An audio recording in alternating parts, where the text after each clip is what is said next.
তিন শ্রেণীর ব্যক্তির বিরুদ্ধে আল্লাহ বলেন আমি নিজেই কিয়ামতের দিন মামলা দায়ের করব। I will be against them in the day of judgment. Three categories of people I will be against them in the day of judgment. তিন শ্রেণীর লোক কিয়ামতের দিন তারা ছাড় পাবে না।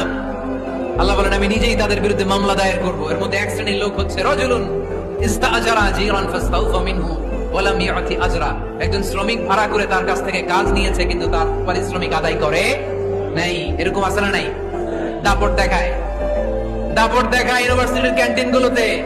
ইউনিভার্সিটির ক্যান্টিনে যে খায় মাগার বিল দেয় না, এরকম টাকায় যাচ্ছে না নাই? চায়ের দোকানে চা খায় পরে দিন বিল দেয় না, আছে না নাই? দোকানে যে পণ্য কিনে বিল দেয় না, পরে দিন আছে না নাই? কিয়ামতের দিন আল্লাহ তোর এই মাস্তানি ছুটাবে, চিল্লা এখন ঠিক কিনা? আনা খাসমুহুম, আমি নিজেই তাদের বিরুদ্ধে মামলা দায়ের করব। কথাটা কার? এজন্য বিশ্বনবী বললেন খবরদার, মেহনতি মানুষ, খেটে খাওয়া মানুষ, এদের দোয়া কবুল হয়ে যায়।